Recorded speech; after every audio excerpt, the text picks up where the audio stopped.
Sebelum melanjutkan, jangan lupa subscribe dulu, terima kasih. Bab 413 Musuh atau Teman.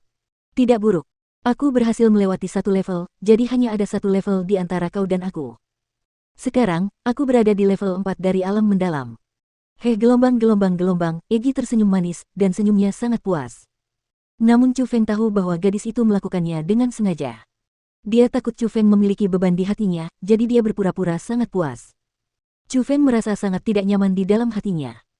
Meskipun awalnya dia tidak tahu seberapa kuat Egi, dia bisa membayangkan betapa tidak sabarnya orang yang sangat kuat ketika mereka ingin memulihkan kekuatan aslinya setelah kehilangan kekuatan mereka. Aku akan menunggu sedikit lebih lama di Provinsi Qin. Jika Ziling masih tidak datang dan menemukanku, aku akan meninggalkan tempat ini dan menemukan beberapa makam jahat. Dengan begitu, bukan hanya kultivasiku sendiri yang bisa meningkat, Egi, kultivasimu juga bisa menjadi lebih kuat. Tiba-tiba, Chu Feng berbicara. Hal-hal seperti makam jahat hanya bisa ditemukan secara kebetulan dan tidak ditemukan. Namun, beberapa tempat pasti memilikinya. Egi terkekeh dan berkata, "Tempat apa?" Chu Feng bertanya dengan cepat. Sebagian besar leluhur dari beberapa kekuatan puncak, kekuatan yang telah ada sejak lama, adalah eksistensi dengan kultivasi yang kuat dan mendalam. Sebagai generasi selanjutnya, mereka sangat menghormati leluhur tersebut. Jadi, mereka biasanya akan menguburkan mereka dengan murah hati dan mereka juga akan mengirim para ahli untuk menjaganya. Tidak hanya jenazah di makam-makam seperti itu yang lengkap, banyak orang bahkan menaruh sejumlah besar harta benda untuk mengiringi penguburan karena itu adalah cara untuk menghargai orang yang meninggal. Itu adalah bentuk penghormatan kepada orang yang meninggal. Dan aku merasa bahwa selain makam kaisar di benua 9 provinsi, makam yang terbesar seharusnya adalah makam dinasti Jiang. Tetapi dinasti Jiang sangat dalam dan kamu juga tidak memiliki dendam atau kebencian terhadap mereka, jadi jika kamu membuat mereka marah dengan kultivasimu saat ini, itu sama saja dengan mencari jalan kematianmu sendiri. Jadi, aku tidak menyarankan itu. Selain itu, makam-makam seperti itu kebanyakan digunakan oleh generasi selanjutnya untuk menghormati leluhur mereka. Makam-makam itu sama sekali berbeda dengan makam jahat dan tetap berada di alam liar. Jika Anda membuka makam leluhur orang lain tanpa alasan, itu sama saja dengan menggali kuburan leluhur mereka. Melakukan hal itu tidak pernah terlalu berbudi luhur dan saya yakin dengan karakter Anda mungkin tidak mau melakukan hal-hal semacam ini. Namun, beberapa kekuatan bisa menjadi pengecualian. Egi terkekeh dan berkata, tetapi dia tidak menjelaskan semuanya dengan jelas. Maksudmu adalah sekolah Dewa Api, sekolah Yuangang, lembah Dewa Pedang, sekte putih tersembunyi, lembah bebas dan tak terkekang, dan klan Jie yang saat ini memasukkanku dalam daftar buronan. Tapi seberapa cerdaskah Chu Feng? Dia sudah mengerti maksud yang ditunjukkan Egi. Untuk saat ini, tinggalkan klan Jie. Selain fakta bahwa mereka memiliki monster tua yang berlatih menyendiri, kau bahkan tidak bisa mengalahkan Jie Xingpeng itu. Tapi kamu bisa mencoba sekolah Dewa Api, sekolah Yuangang, lembah Dewa Pedang, sekte putih tersembunyi, dan lembah bebas dan tak terkekang, kata Egi. Baiklah. Setelah beberapa saat, jika Ziling masih tidak datang menemuiku, aku akan meninggalkan tempat ini untuk mengunjungi makam kuno sekolah Dewa Api, sekolah Yuangang, lembah Dewa Pedang, dan sekte putih tersembunyi.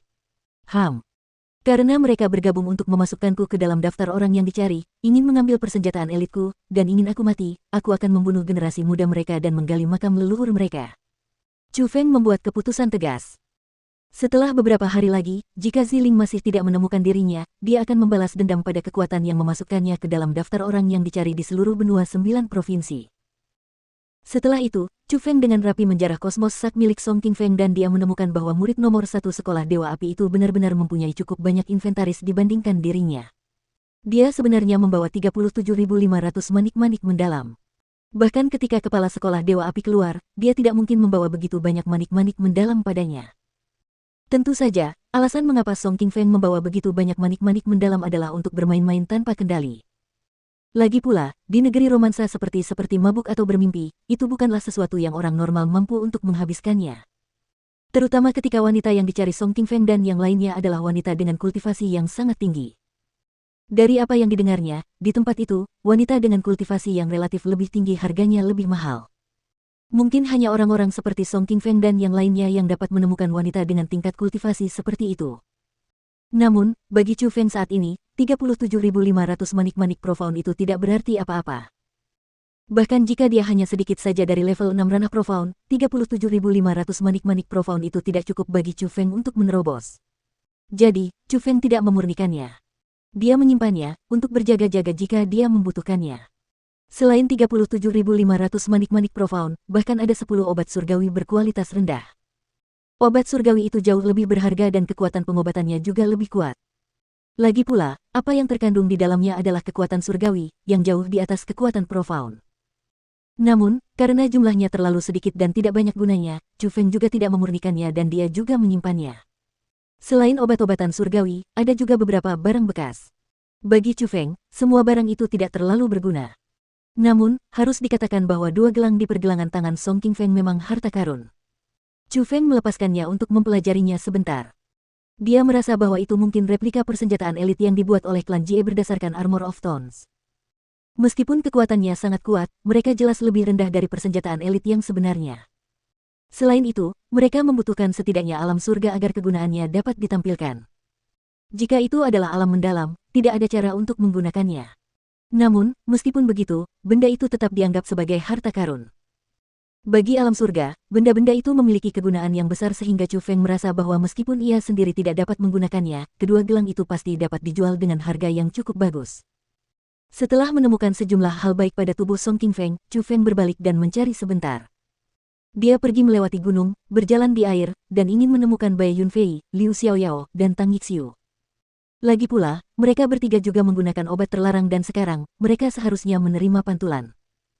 Jika Chu Feng menemukan mereka, mereka bertiga juga pasti akan mati dan harta karun di tubuh mereka juga akan menjadi milik Chu Feng. Namun, itu sia-sia, karena Chu Feng tidak dapat menemukan jejak mereka. Seolah-olah mereka menghilang, jadi pada akhirnya, dia hanya bisa menyerah. Kemudian, Chu Feng menggantung mayat Song Qingfeng di sebuah pohon besar. Di pohon itu, ia mengukir 4 kata besar. Yaitu, dibunuh oleh Chu Feng. Chu Feng ingin memberitahu dunia, ingin memberitahu semua orang, bahwa dia telah membunuh murid nomor 1 sekolah Dewa Api, Song Qingfeng. Itu adalah harga yang harus dibayar sekolah Dewa Api untuk mendaftarkannya sebagai orang yang dicari.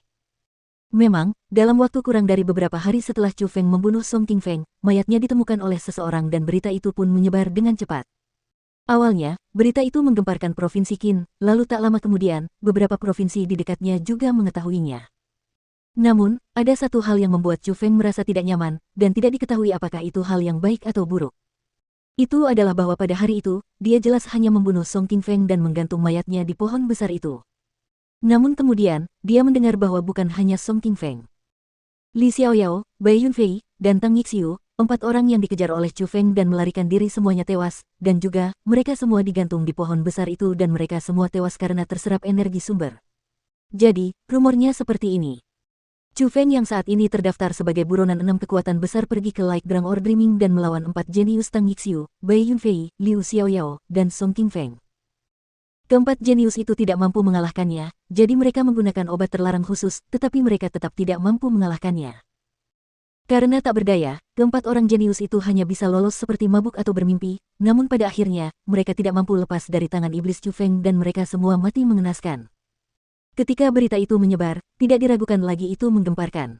Tidak diragukan lagi itu mengejutkan. Tidak diragukan lagi itu mengejutkan 9 provinsi. Lagi pula, mereka yang tewas adalah murid nomor 1 dari 4 kekuatan besar.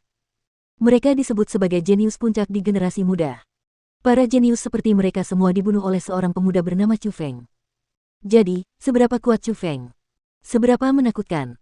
Itu menyebabkan banyak orang menebak-nebak dan itu menjadi topik yang paling umum di waktu senggang orang-orang. Beberapa orang merasa bahwa Chu Feng terlalu mengesankan dan merupakan seorang jenius yang luar biasa. Beberapa orang juga merasa bahwa Chu Feng terlalu menakutkan.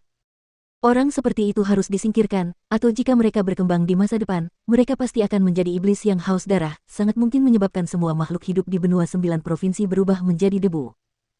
Namun, tidak peduli bagaimana orang-orang di luar menduga, Chu Feng tahu bahwa pada hari itu, dia hanya membunuh Song Qingfeng. Ketiga orang lainnya sama sekali tidak dibunuh olehnya. Jadi, dia menebak. Siapa yang membunuh 3 orang lainnya, dan apakah orang itu musuh atau teman?